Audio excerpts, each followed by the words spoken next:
Good afternoon, and welcome to the Conversation with Al McFarlane and our Book Chat Thursday. I am W.D. Foster Graham, and I am the book review editor for Insight News. On the Conversation with Al McFarlane, we provide, hey, robust conversations, lively conversations, informative and inspiring conversations that come from all walks of the African and African American diaspora.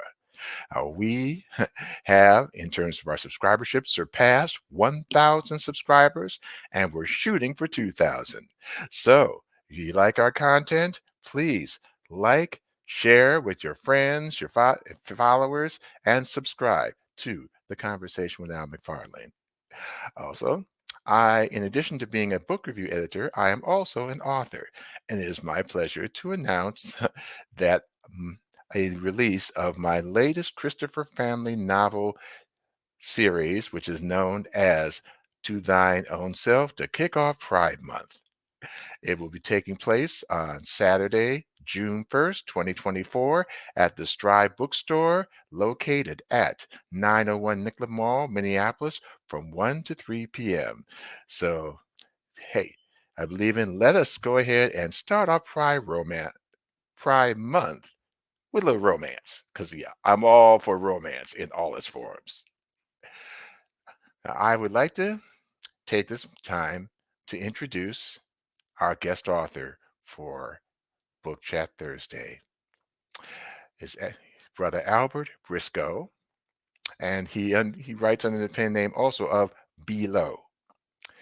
He is an author, entrepreneur, orator, and prison literary advocate striving towards the opportunity to raise the literacy level in underserved communities across America.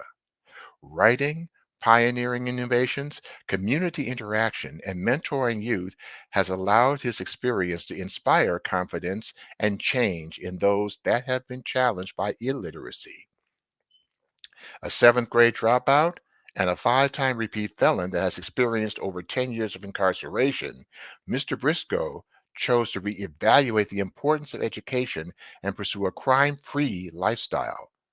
Following this, he accepted the challenge of becoming accomplished and began to make a transition. As he says, instead of entertaining the pacifying distractions of prison life, I accepted the time I was given and chose to treat the experience like college. His passion for contributing towards improving reading and comprehension skills inspired his interaction that involves positively motivating and mentoring inner city youth and troubled adults to obtain a strong work ethic and acquire enhanced life and business skills. Utilizing books to identify skill sets is a strategy used to reach the youth he interacts with in order to improve our community's literary level. His passion directed him to found the literary campaign To Succeed, You Must Read, that advocates the importance of reading to young people in underserved communities in the greater Twin Cities area. I had the honor of first meeting brother AJ at the Minnesota Black Authors Expo, and I am definitely pleased to introduce to you. And again, welcome back once again, Albert AJ Briscoe. Hey, thank you for the beautiful introduction, WD Foster Graham. And I do intend on being in attendance for that book signing you got coming up. Thank you, my brother. Thank you. Yes, sir. Oh, what I'd like to ask you first of all, I think before we get into it, because we will be sharing some excerpts from your books of Changing Places, volumes 1 and 2, but let our readers know and our viewers about To Succeed You Must Read and your advocacy with this. Well, to succeed, you must read is an initiative that I formulated based on my observation of poor reading levels in our community. It started with one of my offspring, struggling with his reading, which was affecting his academic performance in school, which was bringing on behavior problems. So I wanted to diagnose the core of what the mass what the mass problem is with a lot of our young people that suffering from behavior problems, and I discovered that it came from illiteracy, not knowing how to communicate their emotions, their feelings, not being able to find the words to describe um, what's going on with them in their life. So with that, I start researching how to teach other individuals how to read. At first, the TCWAM Must Read Literacy Initiative was just encouraging young people how to read, and then I partnered with some other organizations that were through my research, and me wanting to do more than that. I partner with them to actually learn how to teach others how to read, teach them the basics of reading, so that I could have even a greater impact on the young people that I interacted with, and some of the troubled adults that I've spoken on, that I interacted with here in the community. And that there's still a great need for that. Now, I may have grown up with parents that pushed me to read, but not every child has that blessing of having that. And so I also think of the slogan, let it begin with me. So when it came to reading, tell me how it started with you.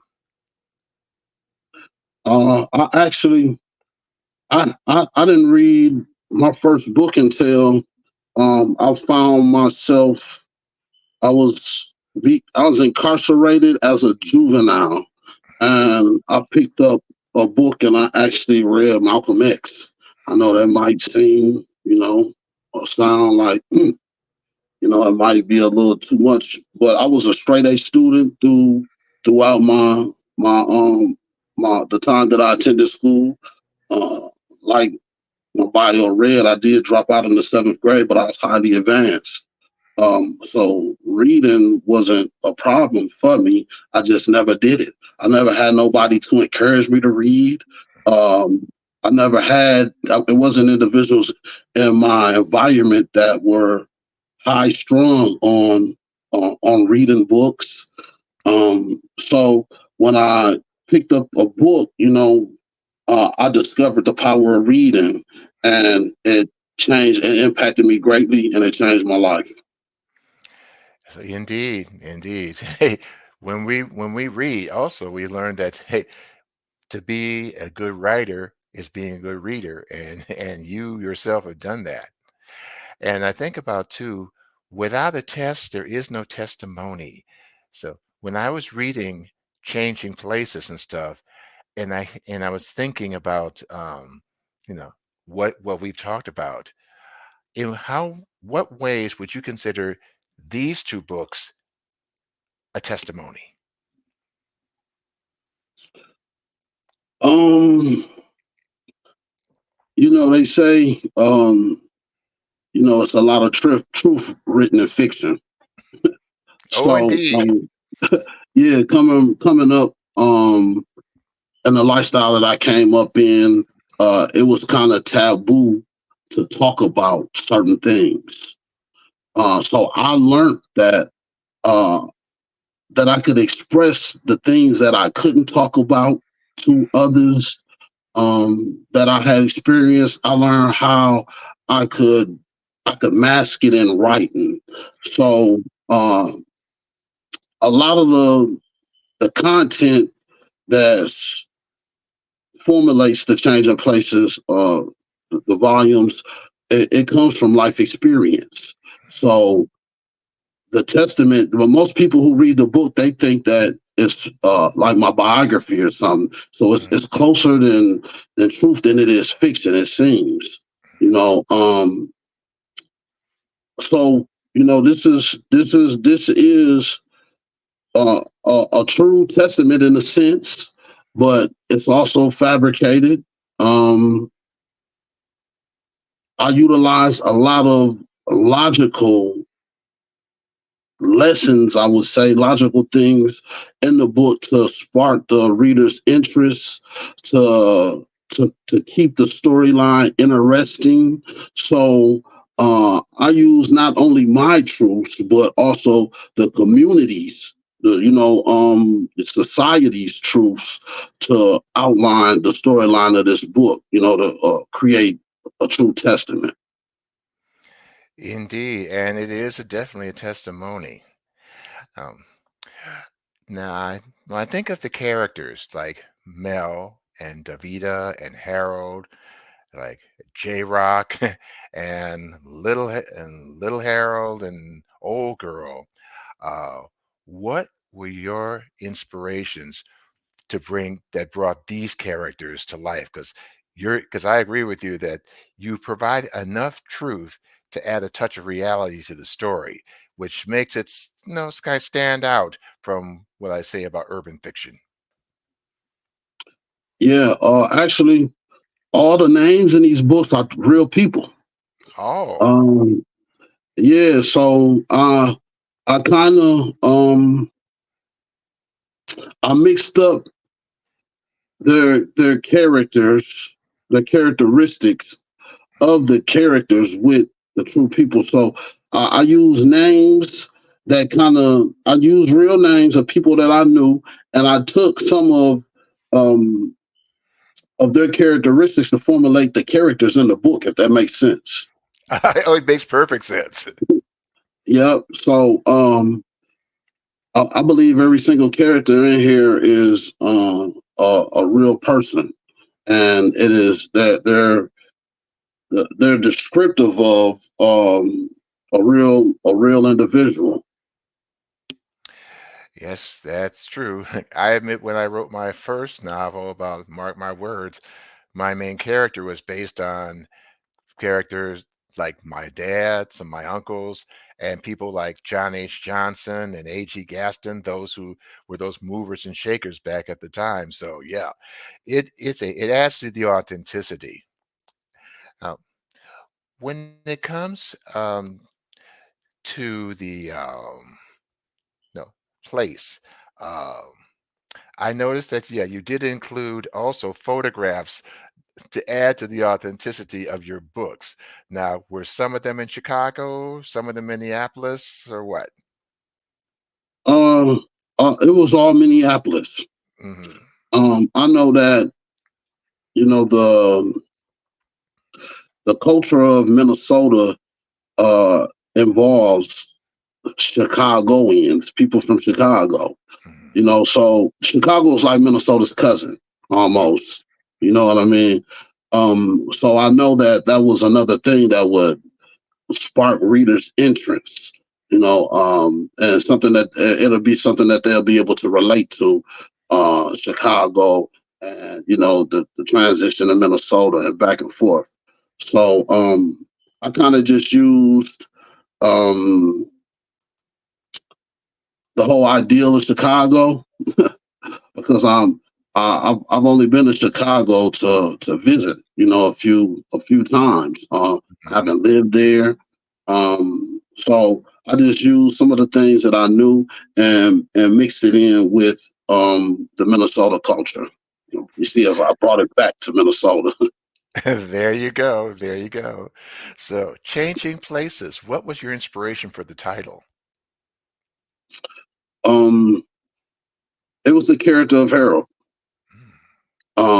Him being a drug kingpin, a renowned street guy, street character, um, and then experiencing life, uh, having having different things happen in his life that provoked a change in him.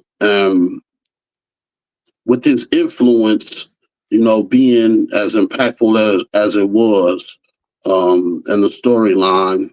Um, I thought that he would be the perfect example of someone changing places. So, he went from, you know, the streets to uh, being a businessman or changing his life, being a positive influence on those that he had influence upon.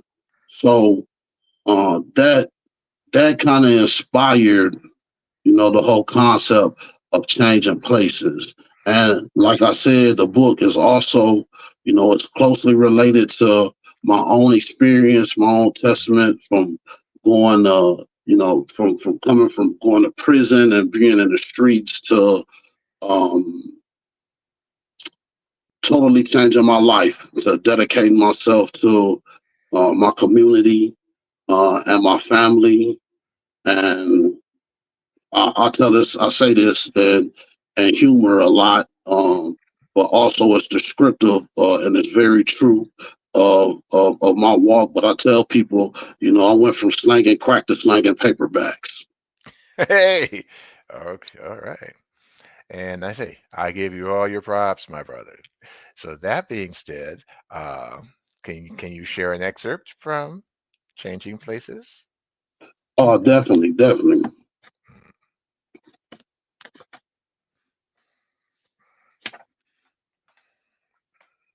And I actually dedicated this book to my son. And I dedicated this. I wrote this book, and he may have just been born, but and now he dons the cover of the sequel of Changing Places. It's my son on there now.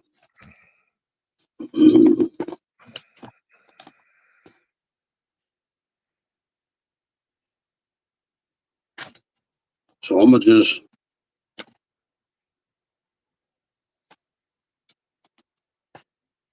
start, in the beginning. Okay.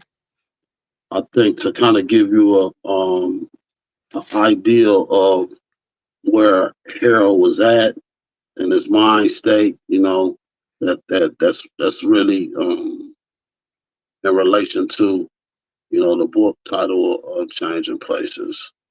Sounds Um, good. uh,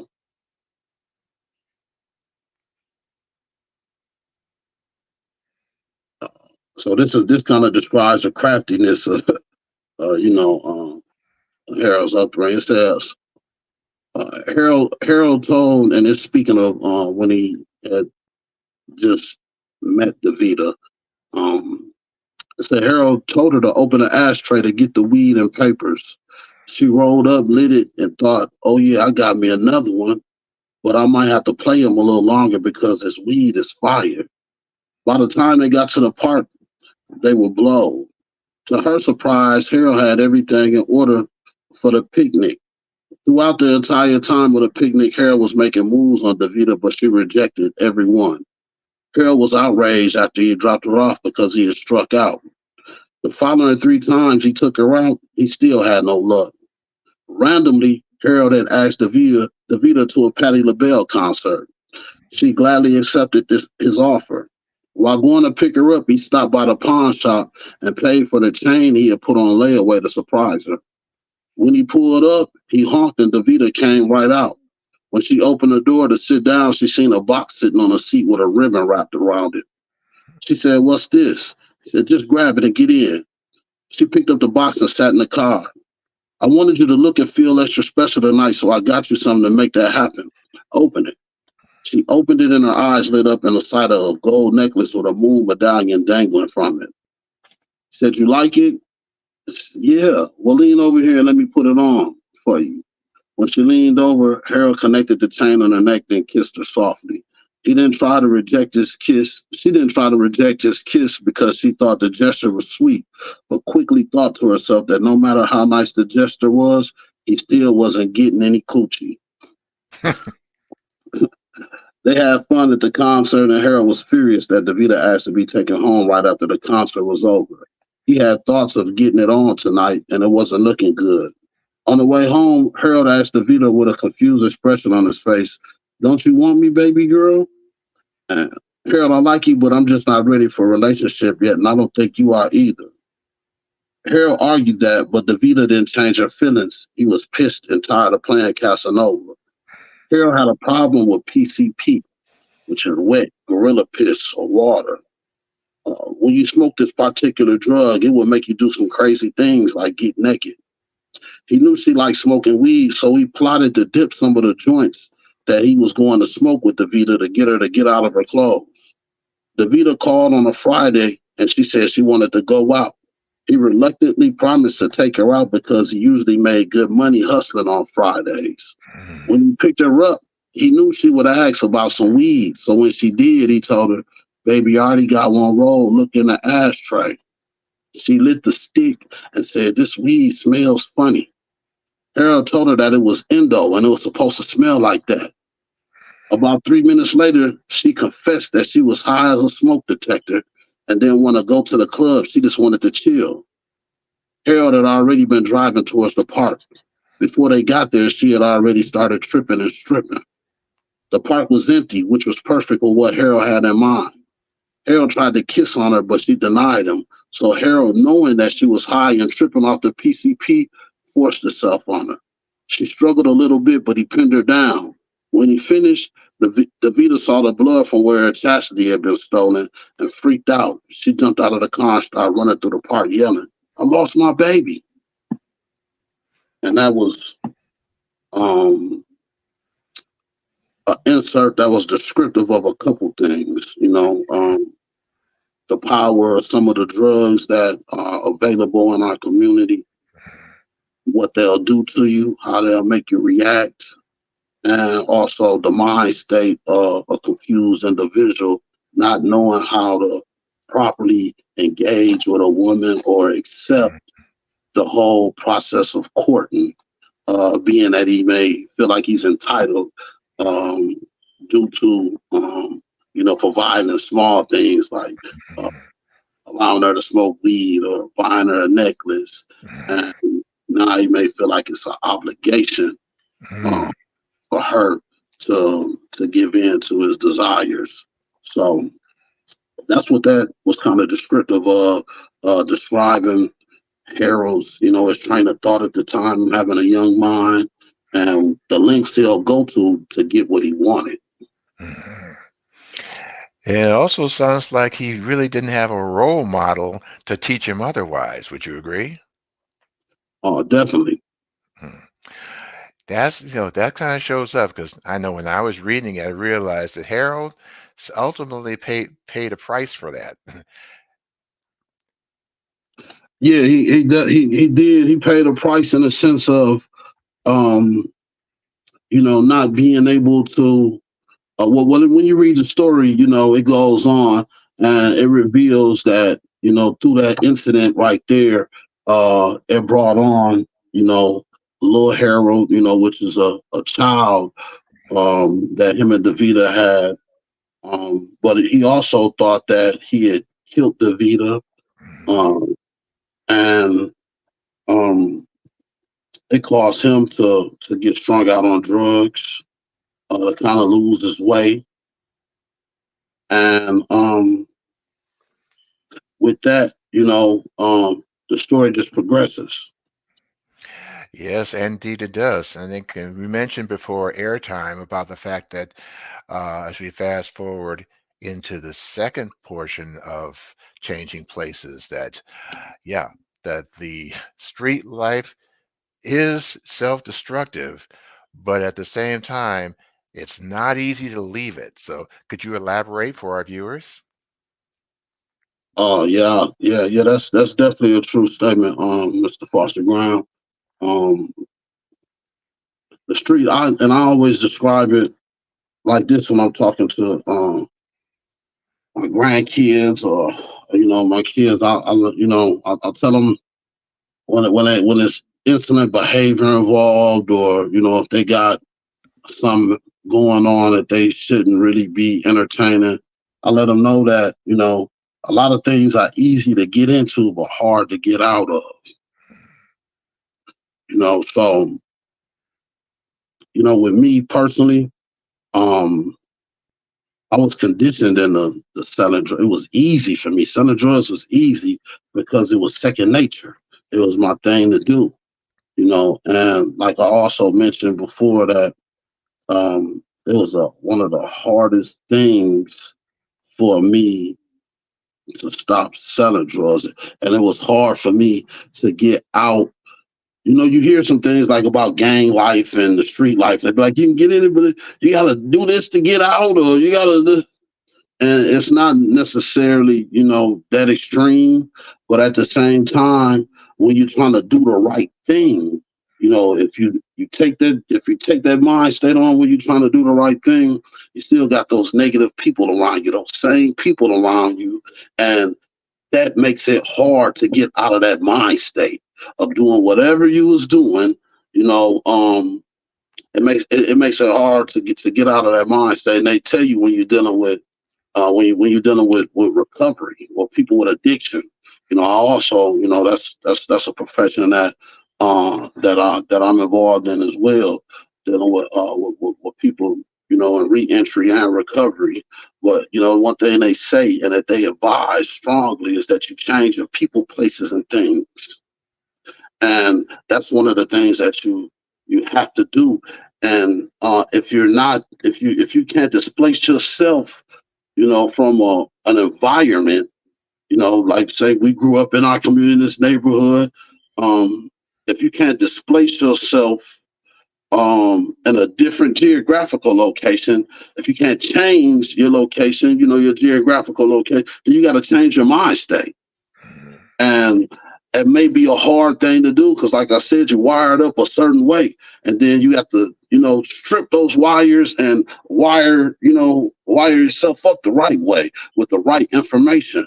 Um, and that was something that I had to endure that.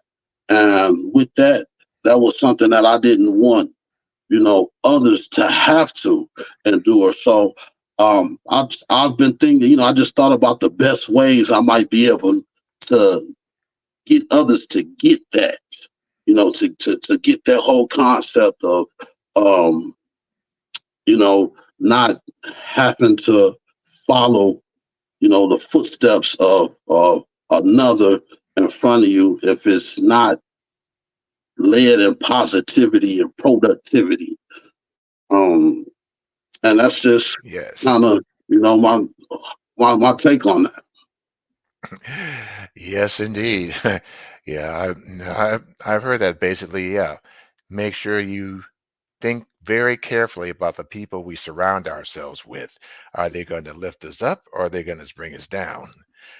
So that is so true. Um, there was a statement that Harold made, and I believe he made it to Mel. He was telling him, so far as hustling, always look at this as temporary. Don't make it permanent. Could you elaborate on that? Oh yeah, and with that statement, you know, Harold was instilling in Mel um, entrepreneurial skills. Mhm. He was that's what he was doing. He was instilling entrepreneurial skills in him, but Mel had already experienced some street life, and it was a little tempting to him, you know. So he wanted to he he wanted to get him to understand that, you know, this is nothing that you can make a career out of. Right. Um, yeah, I believe you mentioned that it's not no 401k and this lifestyle. Ain't no daycare plan. Mhm. You know, it's no benefits to this way of life. You know, so um, make sure that it's short lived. You don't want to make, you know, a career out of making bad decisions and ending up in bad places. And Harold was the perfect example. You know, he was walking what he was talking because he had, you know, he had experienced, male experience, the influence that Harold had on the neighborhood, that he had on the community. So, you know, he looked up to him and he listened to what he said. So Harold made sure that he chose his words wisely with Mel.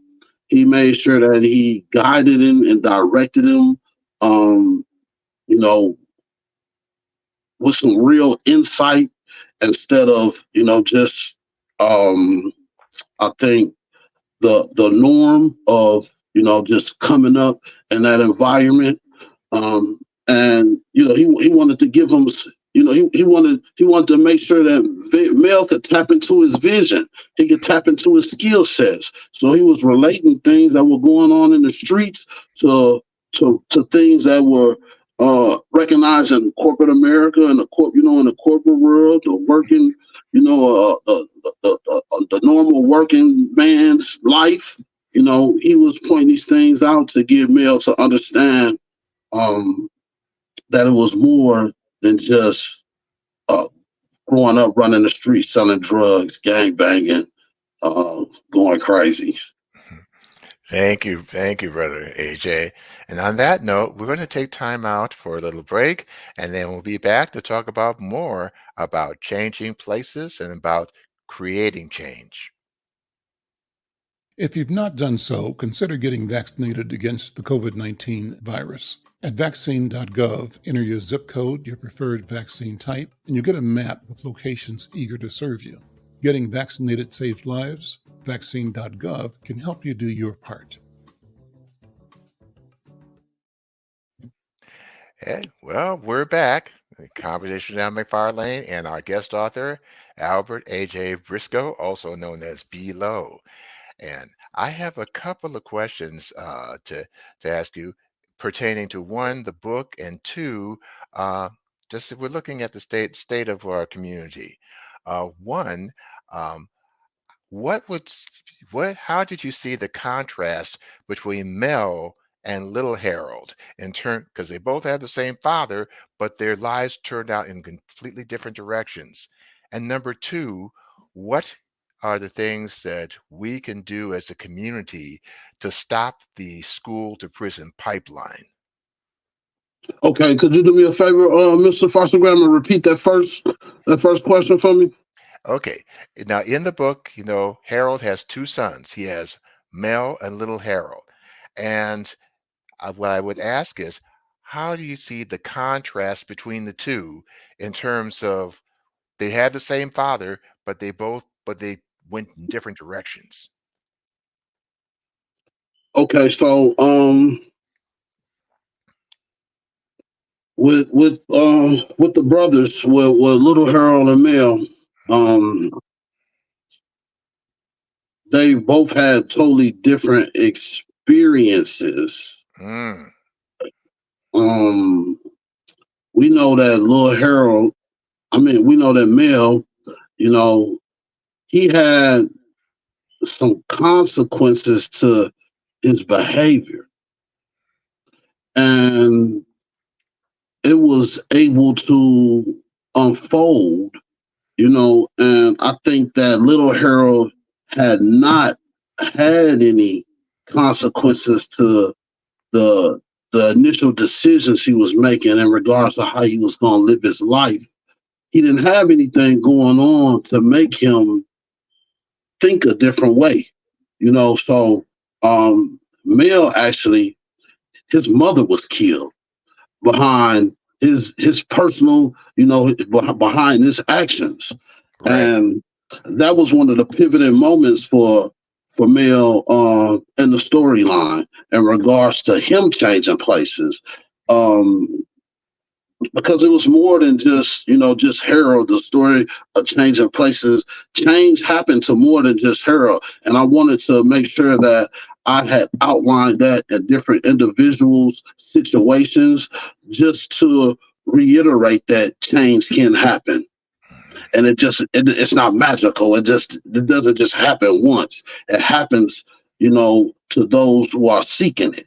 And I think I outlined in the sense of say even old girl going through addiction. She was bad. She was strung out bad, but change did come in her life when she felt like she had some purpose. She wanted to get her daughter back. You know what I mean? Yes. Harold gave her some purpose because he believed in her, gave her something to do. So that's where I think the contrast comes in with Harold. I mean, with Mel and Little Harold. Um, Little Harold had he didn't have what Mel had either, in the sense of having a father present, because most of Little Harold's life, Harold was in prison. So he had the opportunity to stray from some of the principles that Harold had instilled in Mel. So little Harold chose, to entertain the street life. And with that, with the information he got from that, he had formulated his own opinion about his brother, because he didn't feel like his brother was making the decisions that he should make, because Mel wasn't entertaining the same type of lifestyle. He was aware of the consequences that came from some of the actions that he chose to make, and the decisions he chose to make. So I guess Little Harold's inexperience in regards to decision making, and him not having a lot of uh, things come down in his life that'll make him think about his thinking, or think about his live the way he's living.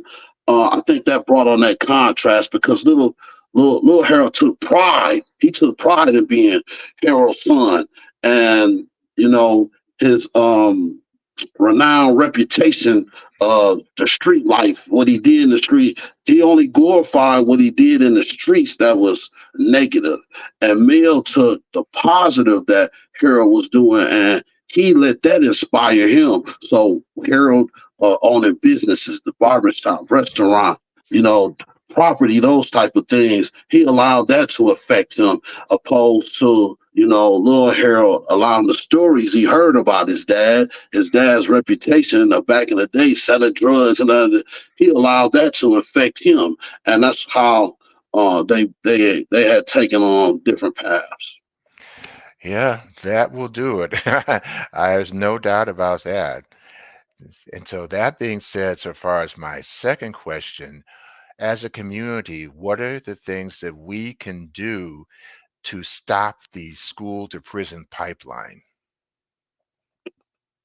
So one of the things that can be done is this. Um, we can start investing in ourselves and supporting one another. And I say that in the sense of just observing my community. When I go down Lake Street is like Mexico, it's Somali, like the Somali country. We see other cultures doing things that we should be doing. We should be paying attention to even the Hmong. The Hmong, they're buying their own churches and schools, and these are things that we should be paying attention to. The unification of these cultures, the unity that they display, is something that we need to take a lesson on, regarding that. But being the example first by investing in ourselves, so that we can give our young people opportunity. We can instill traits and skills in them that they can utilize to earn and provide, for themselves. One of my things is I try to have 10 incomes. I'm shooting for to have 10 incomes, but saying that, it's just like this, and this is related to changing places as well. It could be like, I can't ask my son or my nephew, or no young person around me to stop selling drugs, or to stop robbing, doing whatever they're doing to generate an income for themselves, and to just change their life, just to do it. I can't stop. I mean, I can't ask them to stop doing what they're doing, and I don't have nothing to replace their income with. I can't tell them to stop selling drugs. You might be making $1,500 a day, living nice, and I'm telling them, man, start doing the right thing. You need to start being positive. Doing all this preaching to him, and turning around and expecting him to do that and not have anything to fall back on, no income, no means of getting income, not even knowing where to start to how to earn an income. So that's one of the things that we have to do. We have to have something to be able to replace the things that they are doing that might be a problem in our community. We seen that what we deem to be a problem or causing problems in our. What's really causing problems is that we're not out investing in these young people. A lot of the elders are scared to deal with the youth because of their incidents, their behavior, how they react. So we don't got that old time tradition, where our neighbors will whoop your whoop the next door neighbor's child. Yeah. Been there. Now the older people, they scared to even say anything to the young people because they think the young people might shoot them or might jump them or something like that. You know what I mean? So we have to discover that courage that we once wielded, as a culture and a community, and we have to exercise that. We have to have faith and confidence in what they say. Look, it takes a village to raise a child. Oh, yes. Yeah, we gotta believe in that and apply that, act on that, and I think that's one of the biggest things that are causing our young people to stray.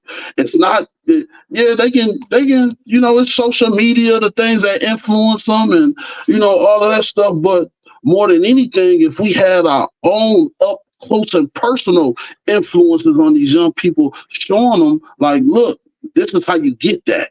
You ain't gonna be able to do none of that if you don't know how to do this. That ain't the way you go about getting what you think you want. But just being a real example to our loved ones, to our community, people in our community, that's gonna be, I think, one of the first steps that need to be taken. We have to start trusting in one another. That's the main thing I think that causes our divide. We do not trust one another at all. We don't trust one another enough. Even I see it in the streets. Going in on a sack of weed, $10, $5 a piece. They might be thinking, like, look, I know you ain't gonna give him the whole $10. It'll just be the dumbest thing in the world.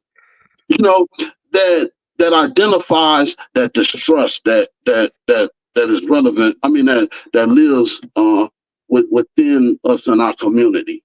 And if we can't get over like some of these small things, if we can't figure this stuff out, it's going to be a continuous problem. So that's one of the reasons I try to use my influence to impact the best, impact young people to pull the best of what's inside of them out. Or, even troubled adults, like I said. I don't have no negative vibe. I don't have nothing negative to give to anybody. No negative conversation. I don't have no negative example to give to nobody. Mm-hmm.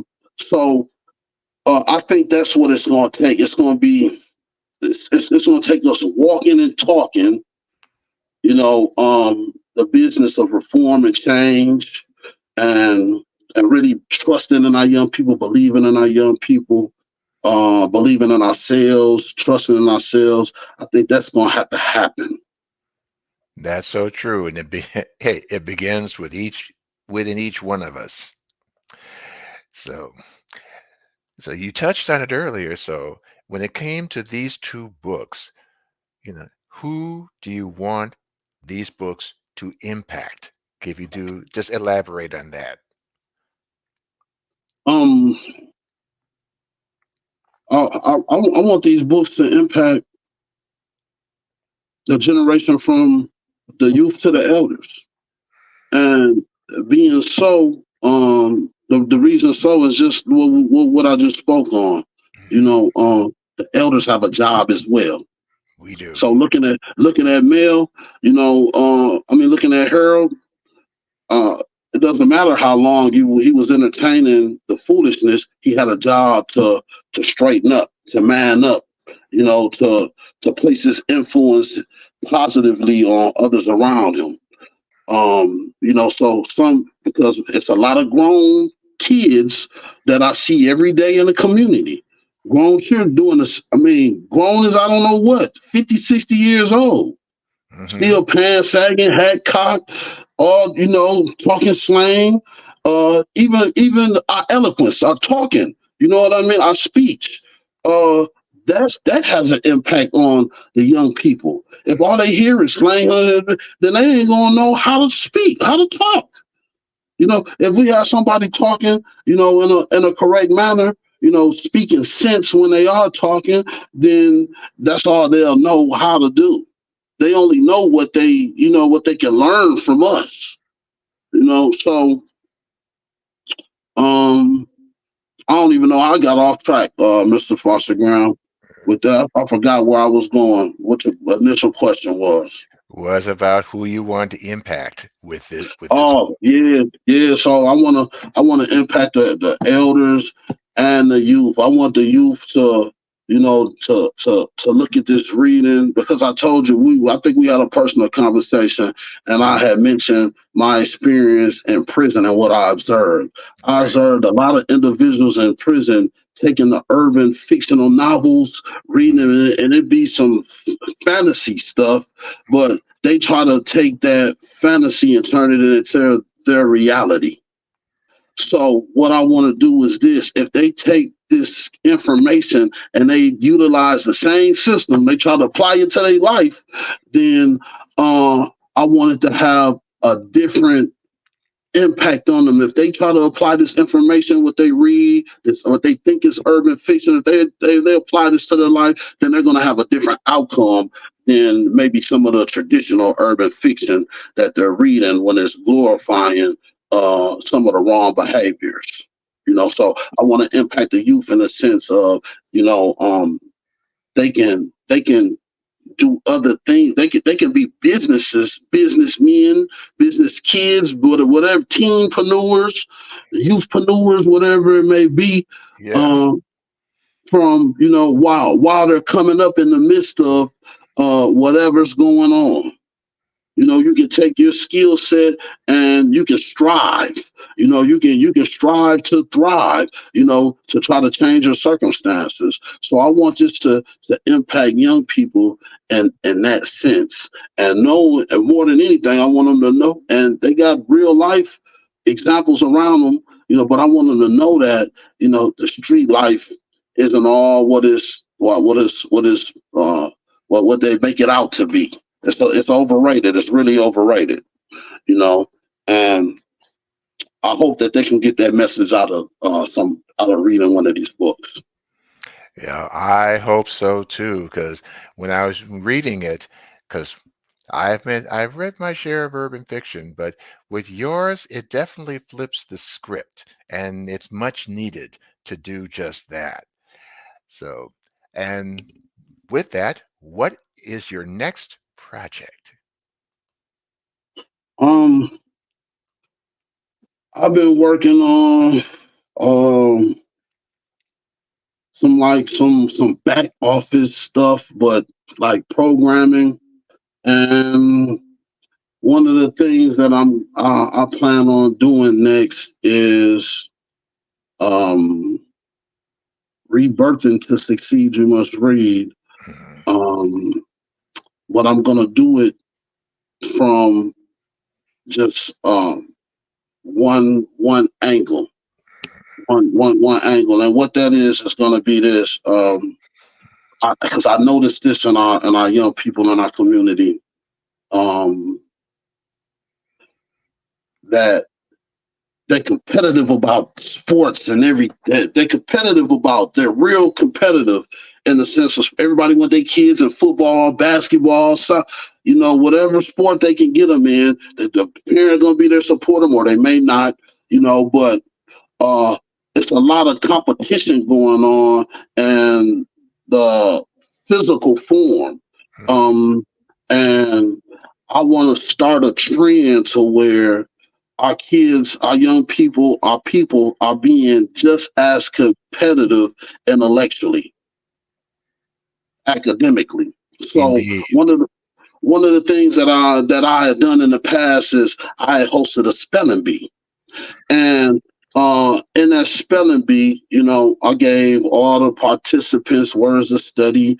I gave all the participants at the end of the spelling bee trophies, the first and second place winners, big old life, gigantic trophies, because I wanted them to feel accomplished and pride in what they were doing.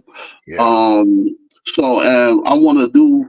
I want to do this spelling bee thing to create that competition amongst young people, that academic intellectual competition, and also I want one of our young people from our neighborhood to qualify or to become one of the Scripps spelling bee contestants. Yes. Scripps being the national spelling bee, Yes. across the United States. You know what I mean? I want one of our kids to come straight out of Minnesota to be one of the Scripps contestants.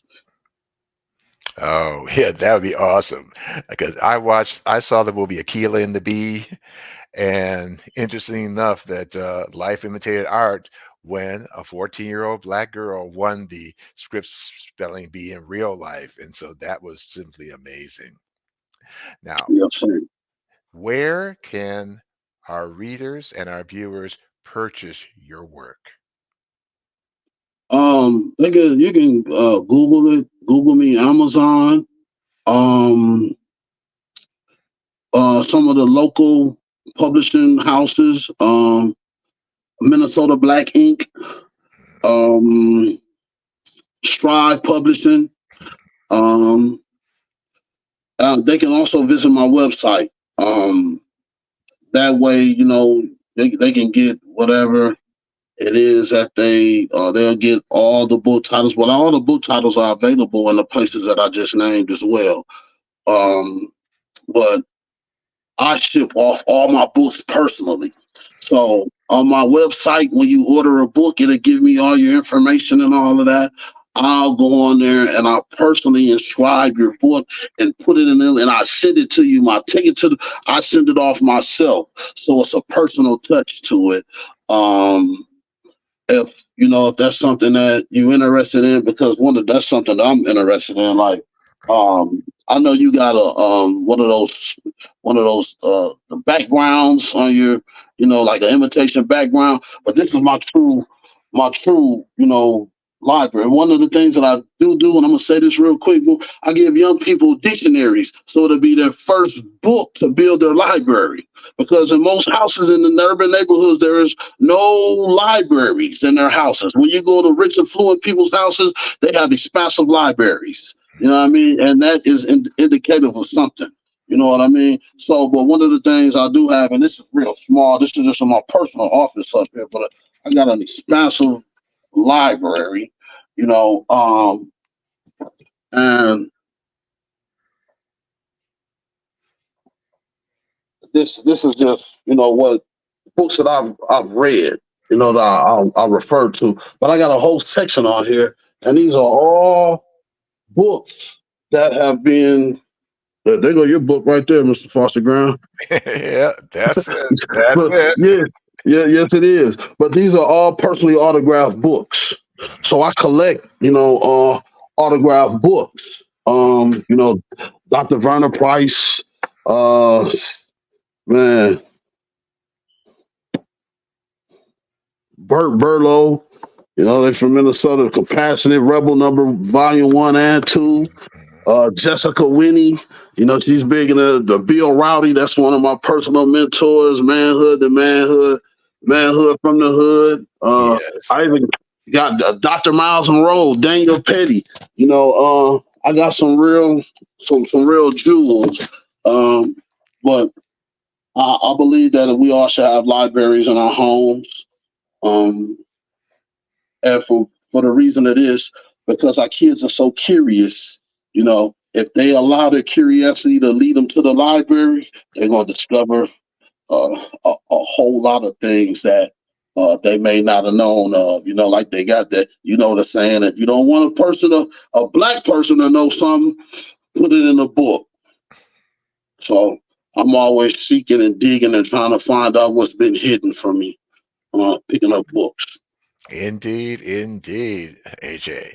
Now, we just have a few minutes left, so in closing, um, I've asked this question to authors.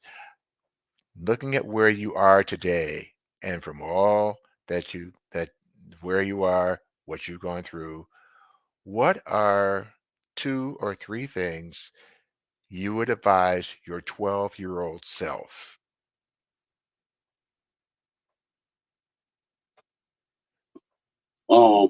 One, to follow your instincts confidently. I'm trying to give these things when I'm not being elaborate, just short and sweet. Right. But follow your instincts confidently. Um, and I'm not saying this is how they should go in chronological order, like one is one, two, three, and I like that. Sure. I'm Understood. just coming up with them. Um, Another thing would be to never give up, and in the sense of anything that you start, anything you're pursuing, um, never give up. Um, Another thing that I would tell my 12-year-old self, I would advise my 12-year-old self is um, to maximize your potential. And saying that, I had that thought thinking about my school opportunities. Now, I mentioned in some of my introductions in my books that I'm a seventh grade dropout, and this is the truth. And now, I got an honorary degree. When I was, I got an honorary degree. Um, but I dropped out of school in the seventh grade, but I was a straight A student all the way up to then. Yes. But one of the things that had distracted that, the thing that did distract that was my interest in the streets, my interest in things that were not really relevant to the success as a man, or being a success in life, or even just obtaining my ideal of what success could be. I didn't allow myself to dream about success beyond it being um, a pharmaceutical measurement.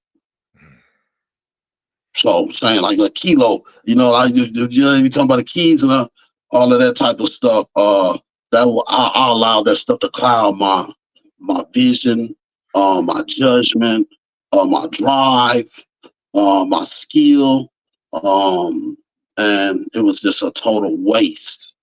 You know, uh, looking looking back at that, and it all comes from just I think not having any inspiration in my life, no mentorship. This is another thing I'll tell a young person: find a mentor.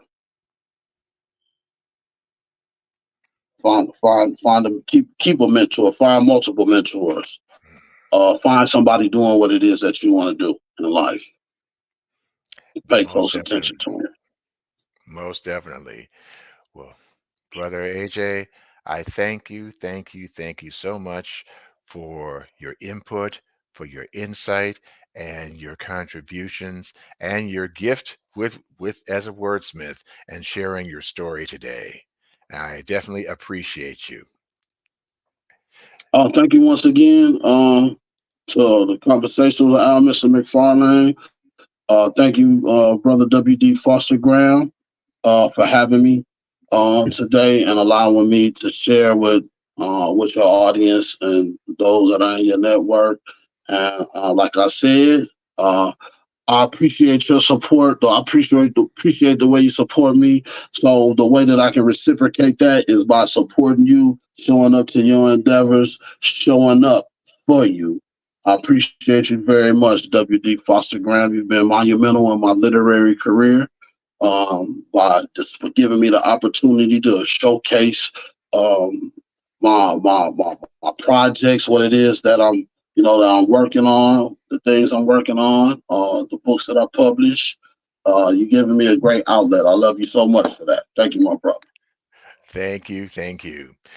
This is W.D. Foster Graham for the Conversation with Al McFarlane for our Book Chat Thursday, in which we featured Brother Albert A.J. Briscoe, also known as Bilo. So thank you, viewers. Hey, and you'll see you on the next go round.